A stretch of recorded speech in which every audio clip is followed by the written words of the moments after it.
Alors, Bruno, vous allez nous rejoindre sur scène.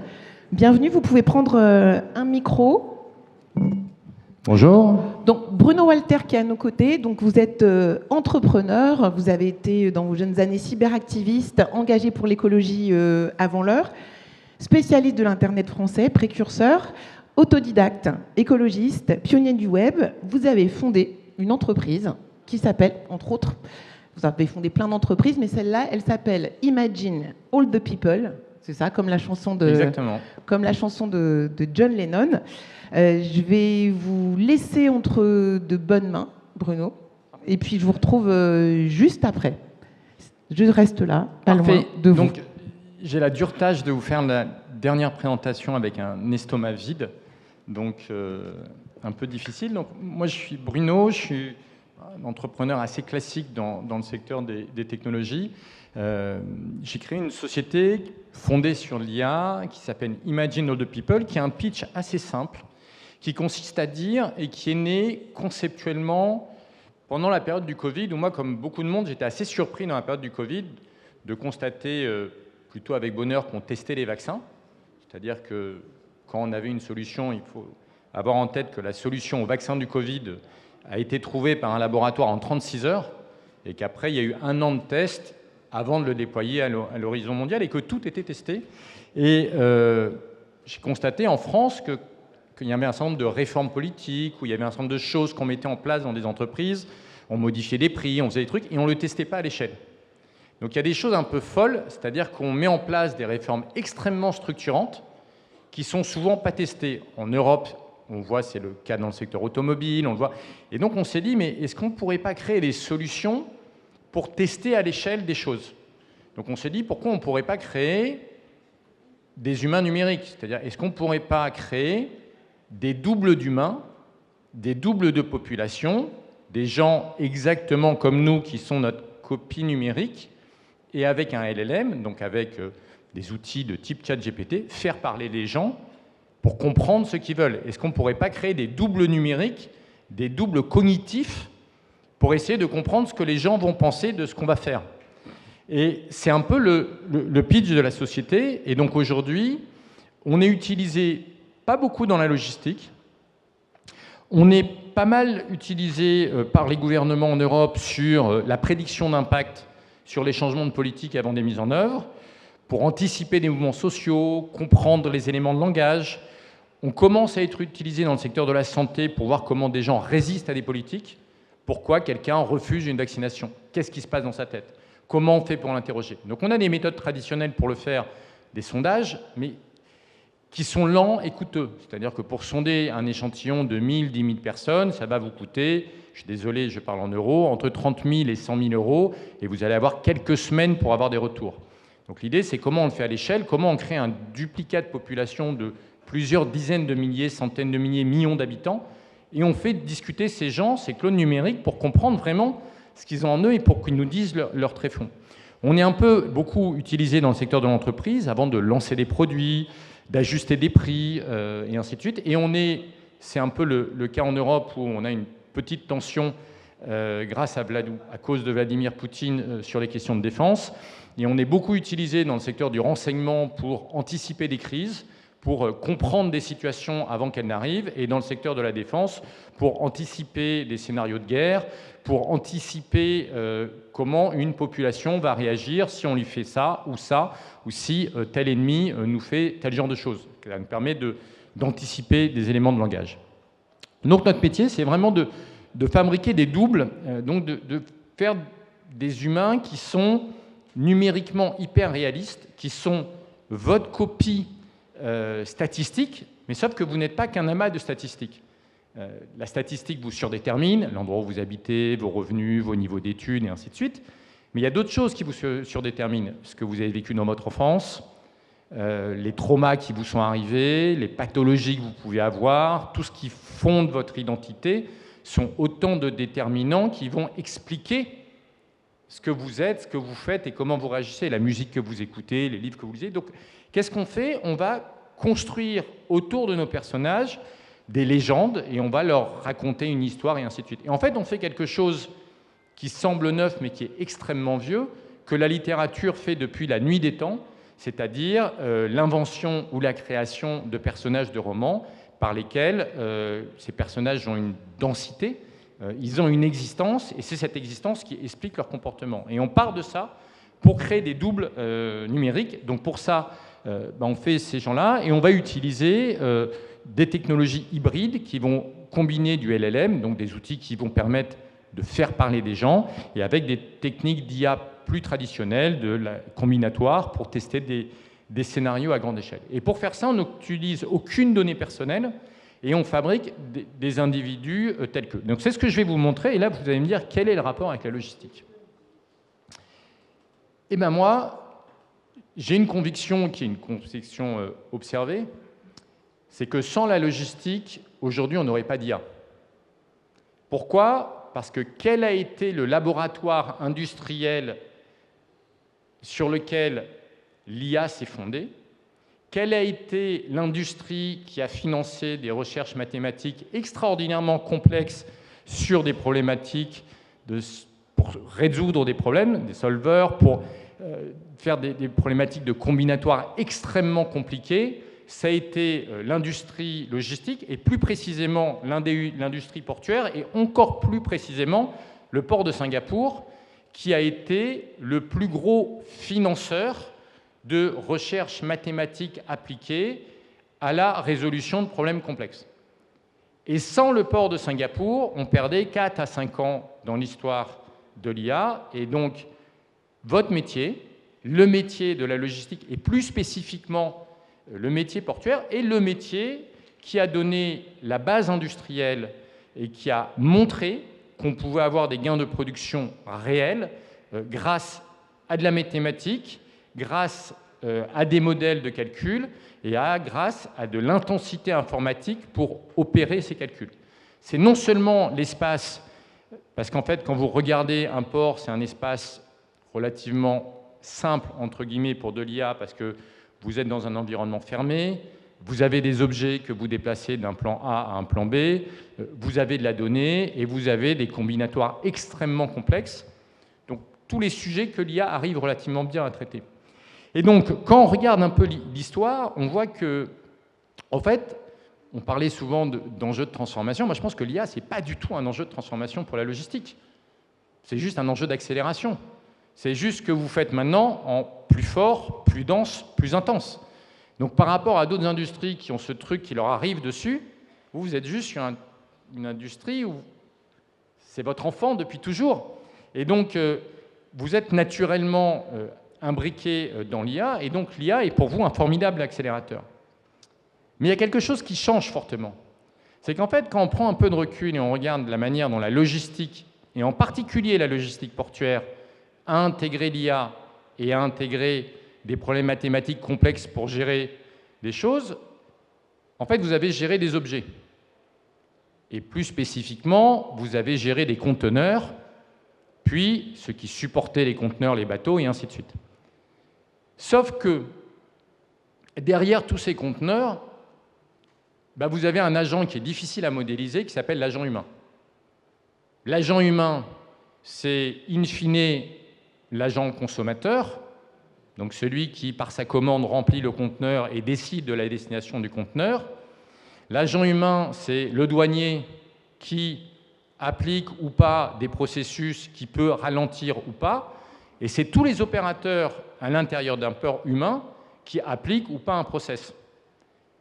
Et donc tout ce facteur humain, aujourd'hui, c'est un peu le parent pauvre, si je devais le dire avec un terme péjoratif et un terme de matheux ou d'informaticien, ce qu'on appelle de la donnée molle, c'est-à-dire que c'est un truc qui change tout le temps, qui n'est pas hyper objectif, qui a des humeurs, donc c'est super dur à modéliser. Votre conteneur, il n'a pas d'humeur, il ne se lève pas de bonne humeur, de mauvaise humeur, il n'a pas des problèmes dans sa vie privée qui vont impacter, enfin, le conteneur, c'est stable. Un humain, c'est plus compliqué. Et donc, mais pour autant, l'humain joue un rôle essentiel dans votre métier.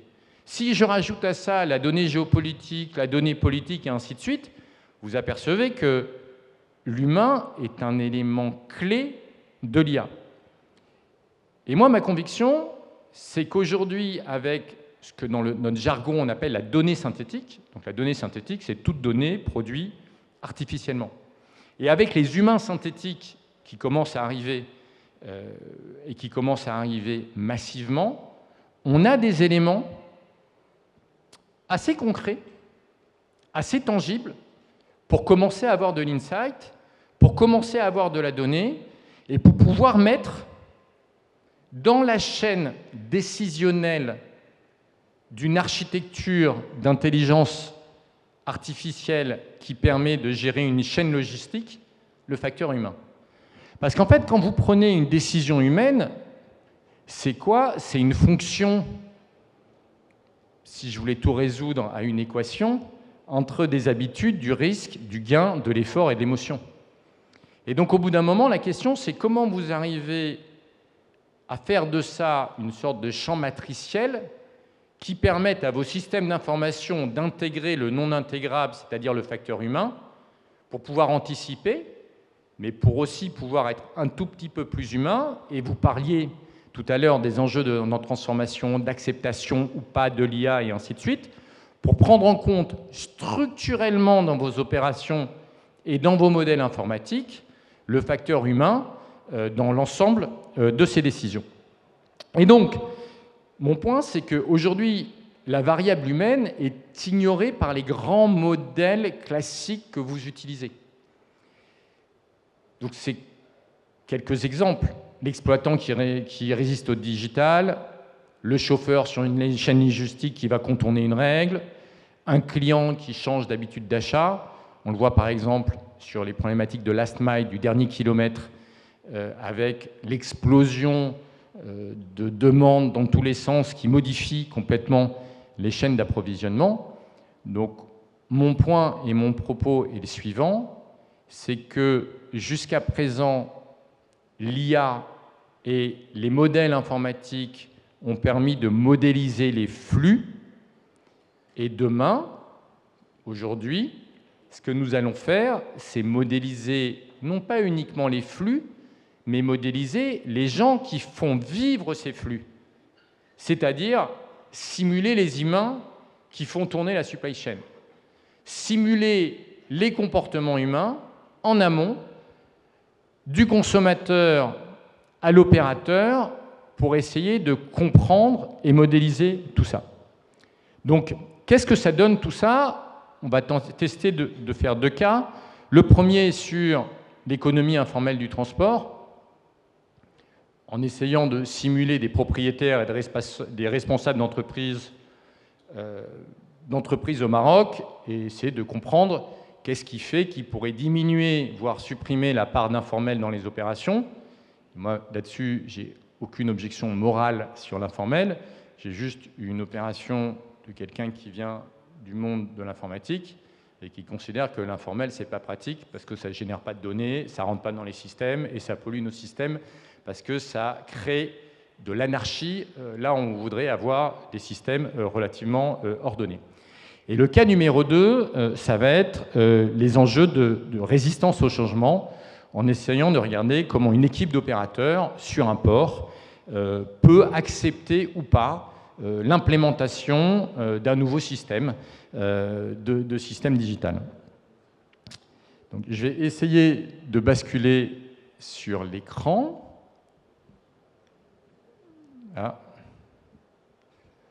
Donc, on va essayer de vous montrer ce que donne ce genre d'éléments, donc comment on peut générer des populations artificielles, donc à partir d'une interface relativement simple, ou un peu comme ce que vous faites avec des outils et des chatbots de robots conversationnels. Vous posez et vous définissez ce qu'est une population, et le système vous génère dynamiquement des individus qui forgent cette population. On va voir si la régie arrive à switcher l'écran. Donc globalement, ce qu'on va faire, c'est qu'on va poser une question à un système en lui disant « fabrique-moi des individus qui sont par exemple des opérateurs en import ». Le système va aller sur Internet tenter de trouver toutes les données et toutes les métadonnées qui permettent de renseigner ce que peuvent être les individus qui structurent un port. Et une fois qu'on a structuré l'ensemble de ces individus, je suis désolé, je crois qu'il y a un sujet. Ah. Attendez, 1 minute.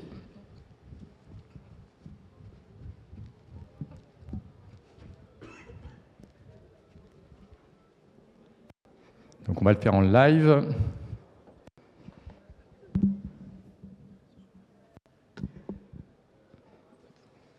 Donc là, on peut diffuser cet écran ?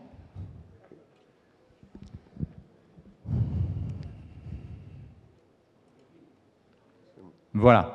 Donc là, j'ai préparé des populations. Donc on va créer une population. Donc, une population synthétique d'opérateurs du port de Tanger-Med représentant l'écosystème humain du port. Donc ça, c'est la question que l'on pose. On présuppose que l'économie, c'est des dockers, des manutentionnaires, des agents logistiques, des contrôleurs techniciens, des chefs d'équipe, des agents de sûreté. Et là, je vais demander au système de me fabriquer cette population. Et derrière, il va me fabriquer des individus. Donc là, j'en ai demandé de m'en fabriquer quelques centaines, parce que je veux avoir un effet. Et donc, il m'a présenté... Donc là, je vous montre juste la structure de fabrication. Donc, il me fabrique des individus, il leur fabrique une biographie crédible par rapport à la réalité. Donc, pour faire ça, il a été chercher un certain nombre d'informations statistiques sur le web. Donc là, je suis dans une version entre guillemets pauvre de la démonstration, c'est-à-dire que je ne l'ai pas nourri de données propriétaires. On pourrait par exemple récupérer toutes les données venant du port de Tanger sur qui sont les collaborateurs, leur structure de revenus, leur ancienneté et ainsi de suite pour avoir quelque chose de plus précis. Donc là, j'ai quelque chose qui n'est pas extrêmement fin, mais qui me permet quand même d'avoir un certain nombre d'informations sur ces gens. Et derrière, je vais lui poser une question. Dans quelle mesure seriez-vous prêt à signaler des incidents ou retards via une application mobile? Et là, je vois que ces gens-là vont directement me répondre. Donc, on a Youssef El Fakri qui va me dire « Franchement, ce genre de truc avec les applications mobiles, ce n'est pas trop mon truc. Je comprends que ça peut être pratique pour certains, mais moi, j'ai toujours fait les choses à l'ancienne, en parlant directement avec mon chef ou mes collègues, avec tous ces changements et la technologie qui va trop vite. » Donc, vous voyez, on a fabriqué un certain nombre d'humains réalistes. Derrière, on va les faire parler de manière réaliste en fonction de la biographie qu'on avait construite, en fonction du vécu qu'ils ont. Et de tous ces éléments, ça va nous permettre, derrière, on va en générer beaucoup et on va avoir un système qui va nous faire un petit résumé et qui va nous dire, en partant des répondants, notamment les plus jeunes, technophiles, ou ceux qui assument des fonctions logistiques ou de contrôle, se montrent favorables à l'usage d'une application, à condition que celle-ci soit fiable, utile, rapide. Donc ça nous permet d'avoir des éléments de compréhension de ce que veut faire ma population. Donc là, je suis vraiment extrêmement rapide et pas très fin, mais je pourrais après aller interroger chacun des individus pour comprendre et être beaucoup plus fin dans les questions. Et je peux aussi identifier qu'il y a un pan du panel qui est réticent, la méfiance envers la technologie, la crainte de la surveillance accrue, le respect des méthodes traditionnelles. On voit qu'entre ces deux attitudes tranchées, beaucoup adoptent une position intermédiaire, donc ça me permet de comprendre ce que les gens veulent ou pas. Le système va m'identifier des réponses atypiques qui peuvent être des signaux faibles, qui peuvent être des comportements dans ma population qui vont être intéressants. Donc, on va voir que certains témoignages se démarquent par leur hostilité marquée, ou d'autres qui vont être un tout petit peu plus nuancés. Et en résumé, on voit qu'on a des réponses à la tendance. Donc, on voit que là, en quelques secondes, j'ai fabriqué une population, j'ai pu avoir une réponse, j'ai pu en faire la synthèse. Donc, j'ai une capacité, en fabriquant des personnages de synthèse, en les faisant parler, en allant chercher de l'insight en temps réel, à avoir des informations. Et bien évidemment, ces populations, je peux les rendre beaucoup plus fines, je peux les connecter avec une information spécifique qui peut être, par exemple, une information portuaire, qui peut être, par exemple, le niveau d'intensité que je vais avoir dans mon port, le niveau de déchargement, des informations sur des crises économiques ou sociales qui pourraient arriver. Donc, premier cas de figure. Deuxième cas de figure, je vais chercher à comprendre qu'est-ce qu'il pourrait faire, que je pourrais tenter d'analyser et de comprendre ce qui pourrait pousser des responsables ou des propriétaires de transporteurs installés au Maroc, donc tout type de transporteurs pour refléter la réalité du transport et de ces entreprises de la chaîne logistique. Et donc, même exercice, il va me fabriquer une pléiade d'individus qui vont être réalistes dans leur représentation sociologique, dans leur structure de revenus, dans ce qu'ils aiment. Et donc on voit que quand on va les fabriquer, on va leur donner une occupation, on va leur donner un certain nombre de hobbies, on va leur donner des habitudes, on va leur donner des faits marquants qui ont structuré leur jeunesse. Pourquoi ? Parce qu'on s'aperçoit souvent quand on fait des études un peu larges que souvent les prises de décision faites par des humains ne sont pas toujours rationnelles. C'est-à-dire que tant un robot va avoir une attitude qui va toujours tendance à optimiser ce qu'il veut, tant l'humain, des fois, il prend des décisions qui ne sont pas très positives pour lui. Donc on ne peut pas appliquer des modèles classiques qui consistent à dire un humain prendra toujours la meilleure décision pour lui. On voit que souvent, il prend des décisions qui peuvent être contraires à ses propres intérêts. Et donc c'est là-dessus qu'on cherche à le travailler. Et là-dessus, on va lui poser une question extrêmement simple. Qu'est-ce qui pourrait vous pousser à quitter l'économie informelle pour travailler entièrement dans le circuit officiel? Donc on voit que là, les individus vont me répondre. Donc le premier va dire, en tant que propriétaire d'une entreprise de transport urbain et avec mon parcours personnel marqué par la nécessité de reprendre très jeune l'affaire familiale, donc on voit qu'il se connecte à son vécu, ce qu'on fait tous. C'est-à-dire que quand on prend une décision, elle n'est jamais objectivée uniquement par des faits économiques ou sociologiques, mais souvent par des faits culturels, des sujets qu'on a rencontrés, des valeurs qui transcendent tout ça. Et donc il dit, je comprends mieux que quiconque l'importance de la stabilité et de la sécurité pour pérenniser une activité. Si je devais me poser la question de quitter complètement l'économie informelle pour m'inscrire dans le circuit officiel, il y aurait plusieurs conditions déterminantes. Et on voit ainsi de suite que les individus vont dire ce qu'ils pensent et ils vont le faire massivement. Et donc on a tous mes individus qui vont répondre à mes questions. Et je vais comme ça avoir une enquête de terrain relativement profonde que j'ai réalisée en quelques secondes et pour un coût neutre. Et je vais pouvoir avoir un résumé de cette situation qui va me permettre de savoir que la tendance générale qui se dégage répond d'une forte aspiration à plus de stabilité, de sécurité. Donc là, on voit qu'on a des premiers insights pour sortir de l'économie informelle qui ne sont pas forcément des arguments moraux, qui sont plutôt des arguments personnels. Je veux de la stabilité, je veux de la sécurité et je veux de la simplification. Donc, la question n'est pas morale, mais elle est sur mon propre équilibre mental, si j'osais. Et beaucoup insistent sur le besoin d'un retour concret sur l'impôt payé. Donc, ils sont prêts à payer, mais ils veulent, en bon français, avoir un cashback là-dessus. On voit que les motivations individuelles évoquent aussi la volonté de transmettre un héritage structuré à la famille.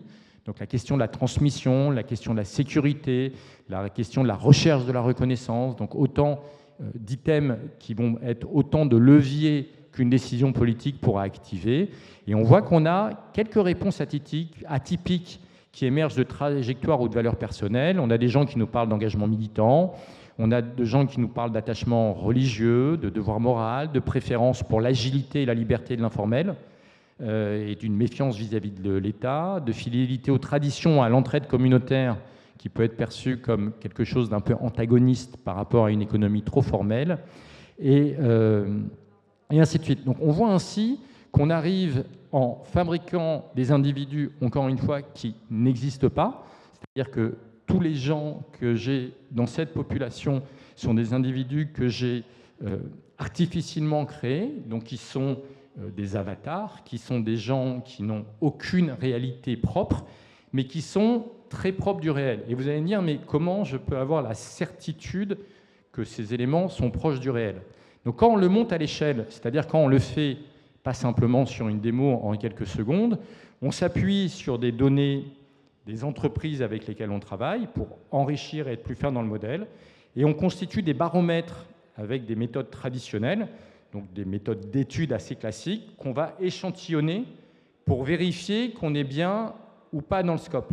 Donc en fait, on va moduler une approche extrêmement nouvelle qui consiste à fabriquer les individus de synthèse et à les faire parler, avec une approche traditionnelle qui va nous servir de point de repère et qui va nous permettre d'équilibrer nos populations pour avoir une certitude que nos populations puissent parler en temps réel.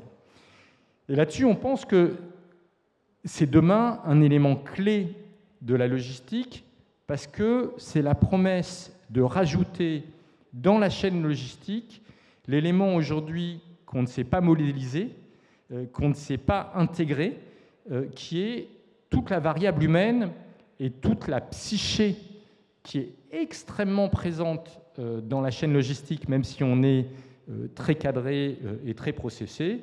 À la fin, c'est un humain qui achète, c'est un humain qui commande, c'est un humain qui dédouane, c'est un humain qui conduit le camion.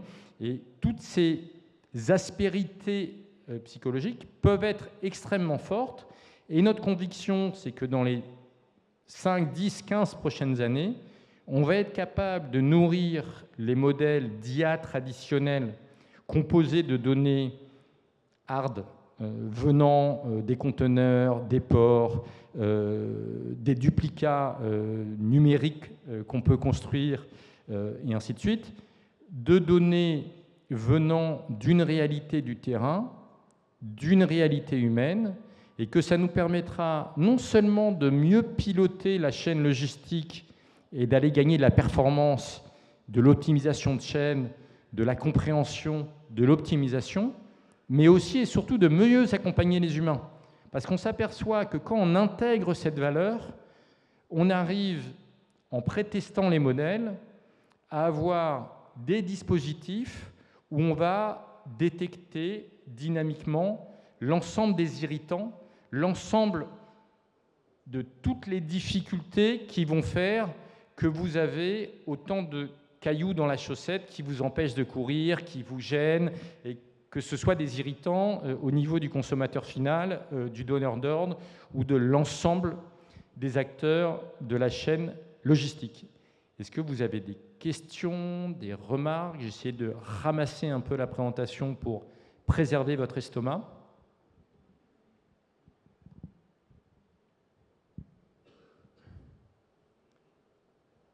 Non.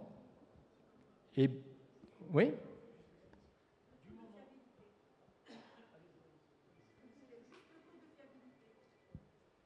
En fait, on a deux manières de calculer le taux de fiabilité. On a une première manière qu'on appelle dans notre jargon de l'appareillage, donc qui consiste à vérifier que les populations synthétiques que l'on crée sont appareillées, donc convergentes avec les populations qu'on crée. Et là, on est sur des taux, en fonction de la manière dont on nourrit le système, entre 88 et 96%. Dans la démo que j'ai faite, on doit être plus près des 88 parce que j'ai pas de données. J'ai juste une phrase pour le décrire. Dans les données où on est plus fin, où on va nous fournir des données statistiques dont on va s'inspirer, on est sur des modèles proches de 95 à 96. Donc ça, c'est la première. Et après, il y a une deuxième manière qui est de vérifier si ce que les gens disent est juste. Donc là, on s'appuie sur des, entre guillemets, des sciences molles, donc sur des gens qui font de la sociologie, sur des gens qui font de l'ethnologie, et donc ils vont faire des baromètres et on va vérifier derrière. Et pour le moment, on est sur des taux qui sont... On n'a jamais eu d'hallucination. C'est-à-dire qu'on n'a jamais eu de trucs où on était complètement délirant dans les insights ou dans ce qu'on ressortait par rapport au réel. Ça allait un petit peu dans le même sens, parce que vous dites que vous ne disposez pas de données des personnes que vous avez créées vous-même, les avatars. Vous n'avez pas des données réelles, ça veut dire... Vous créez des avatars et plus ou moins, vous les créez par rapport à une tendance. Ça veut dire c'est sur la base d'un échantillonnage. Donc, comment peut-on dire que réellement ce que les gens ont exprimé est la vraie réalité au moment où votre outil est un outil d'aide à la décision quand même? Quand je dis que je ne dispose pas d'outils, c'est pour être juste par rapport à l'expérience que j'ai faite. Je n'ai aucune donnée sur le port de Tanger. Je n'ai aucune donnée sur... Qu'est-ce que sont les propriétaires de transport? Donc quand je dis je, ou même ma société, ne dispose pas de données propriétaires. Pour autant, Internet en dispose d'un paquet. Et donc, on a développé un certain nombre d'agents qui vont sur Internet, qui scrollent l'Internet, qui récupèrent dynamiquement toutes les données disponibles en open source là-dessus. Donc, sur les gens qui font l'intelligence économique, ça s'appelle de l'intelligence économique à l'échelle, c'est-à-dire une capacité à aller chercher tout type de données. Derrière, on a des outils qui vont mettre des scores de véracité à ces données. Est-ce qu'elles sont vraies, est-ce qu'elles ne sont pas vraies? Et on va utiliser ce parterre. Donc quand je dis que je n'ai pas de données, je me mens un peu. C'est-à-dire que je n'ai pas de données en tant qu'individu, enfin en tant que société. Pour autant, je récupère les données de l'Internet et donc j'ai un amas qui me permet de faire des choses. Donc je ne sais pas si c'est une réponse. Donc je ne suis pas dans l'inspiration totale. Vous voyez, on n'est pas des poètes. On repose quand même sur des stocks de données. Et en règle générale, les stocks de données dont on dispose sont extrêmement riches. On a fait par exemple quelques informations ouvertes dans le domaine du renseignement, donc c'est des trucs produits par l'école de guerre en France qui sont ouvertes, sur par exemple les populations russes et sur par exemple les bataillons. La question c'est comment réagit un bataillon russe sur le front en Ukraine s'il se passe A, B ou C. Donc en termes de frappe militaire, en termes de pression psychologique et en termes de rupture dans sa chaîne psychologique. Par exemple, qu'est-ce qui l'impacte le plus?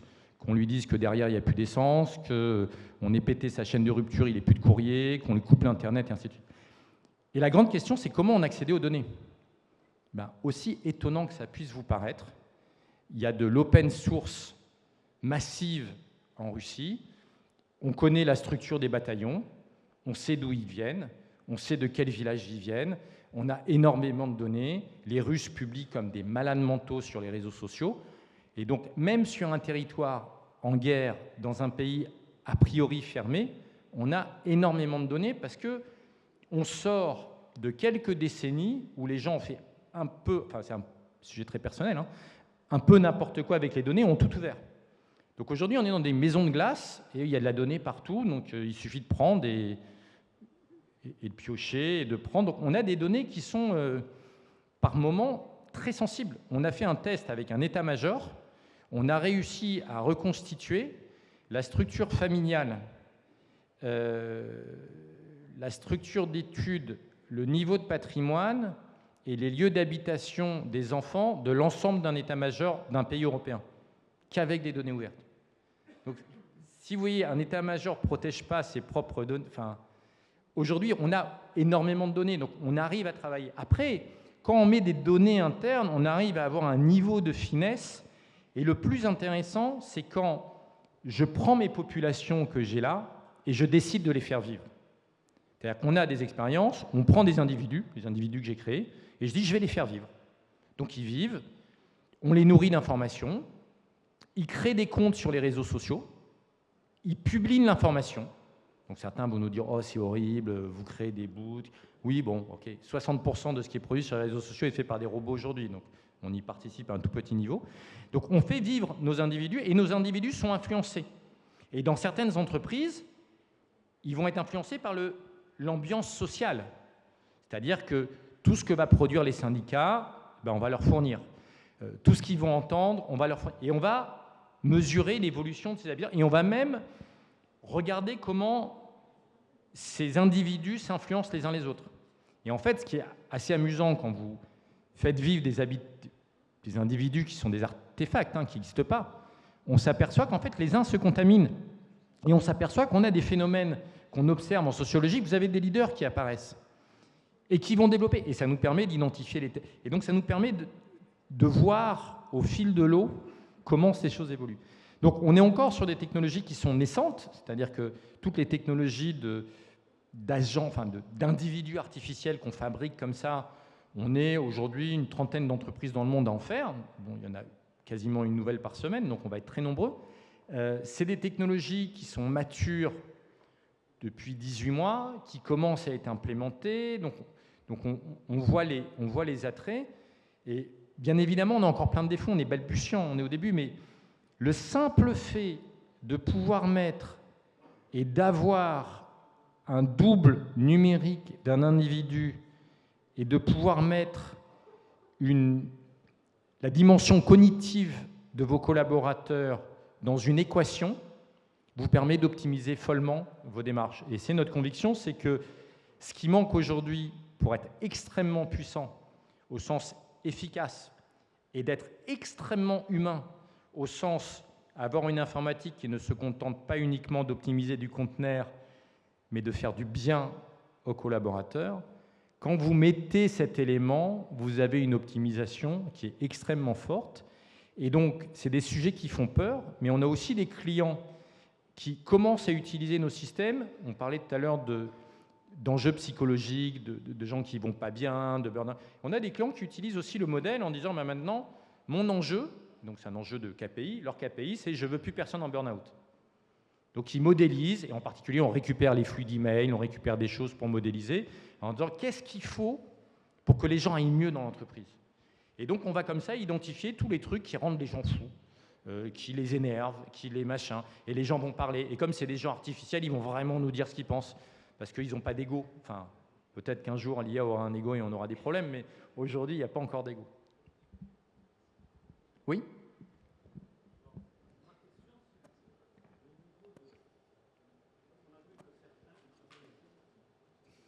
Très bien. On a vu que certains utilisent cette technologie pour influencer, pour orienter. Alors, comment vous préservez l'intégrité de vos résultats pour qu'ils soient représentatifs au mieux de la réalité supposée?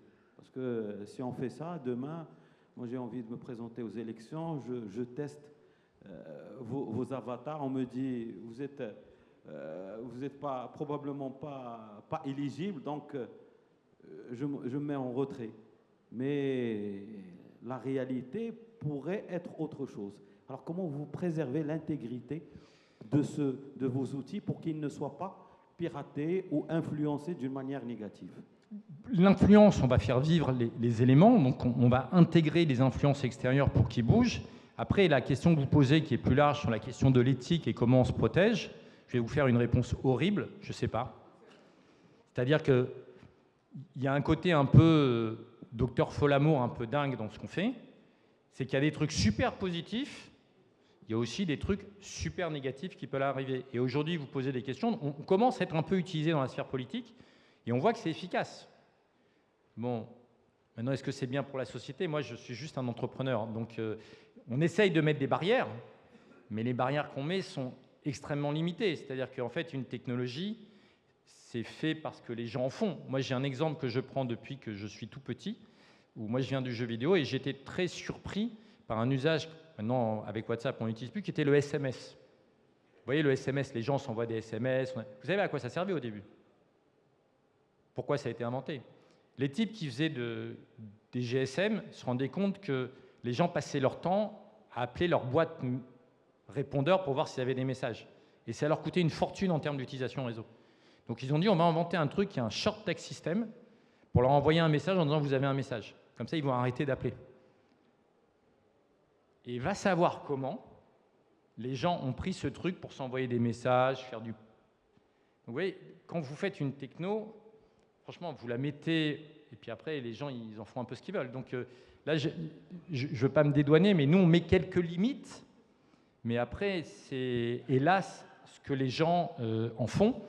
Et nous, on peut mettre des limites, mais on aura toujours un acteur, souvent en Asie, quelquefois aux États-Unis, qui va utiliser des modèles et qui fera un peu n'importe quoi. Donc ça, c'est bienvenue dans le monde heureux des technologies.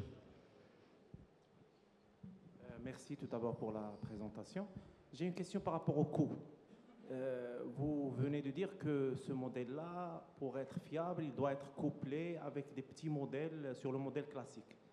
Donc, ce coût de modèle, disons, basé sur l'IA, s'il est fastidieux à le mettre en œuvre, avec un coût, bien sûr, derrière, est-ce que, finalement, ça ne va pas être aligné avec le coût d'une démarche classique? Non, notre coût, il faut comprendre que le monde des études, c'est le monde de la rareté. C'est-à-dire que vous en faites pas souvent, ça coûte cher, c'est long, et vous avez des échantillons petits, 1000, 2000, quand on est super riche, 10 000. Nous, si vous avez besoin de faire un duplicat numérique de l'ensemble de la population marocaine, on peut vous le faire en 48 heures, il n'y a pas de sujet. Donc c'est possible, et il n'y a pas de coût. enfin si, des coûts de microprocesseurs, donc c'est des coûts qui n'ont strictement rien à voir. Et nous, ce qu'on conseille, c'est de dire, cette économie monstrueuse que vous avez fait, gardez un peu d'argent pour aller dépenser de l'argent, non pas chez nous, mais sur des gens qui font des études classiques, pour encore utiliser les études classiques pour vérifier que ce qu'on fait marche. Mais c'est des coûts qui n'ont strictement rien à voir, et c'est surtout des valeurs d'usage. Parce que le fait qu'on soit en coût neutre, on invente un métier qui est l'étude, qui fait du temps réel, autant que vous voulez, à l'échelle. Et donc, c'est de nouveaux usages qui vont naître. Et donc, on peut imaginer plein de nouvelles choses, parce qu'en fait, on pète un modèle économique qui était un modèle de rareté, et on arrive sur un modèle qui est un peu l'histoire de l'Internet, où vous en avez autant que vous voulez, pour pas très cher. Et c'est comme ça que nous, on pense que dans ce métier, plein de nouveaux modèles vont arriver, parce que les individus synthétiques vous permettent de faire des trucs complètement incroyables. Merci. Merci Bruno. On aurait pu continuer encore beaucoup plus longtemps. C'est passionnant, comme c'était passionnant aussi avec les autres intervenants. On arrive au terme de cette matinée. Nous vous invitons à un cocktail déjeunatoire autour de la piscine, un cocktail networking. On vous demande de profiter de ce moment pour, comme disent les Anglais, shake hands. Saluez-vous, essayez de vous connaître un peu plus. Après tout, nous sommes au sein de la grande famille logistique. Bon appétit et je vous donne rendez-vous à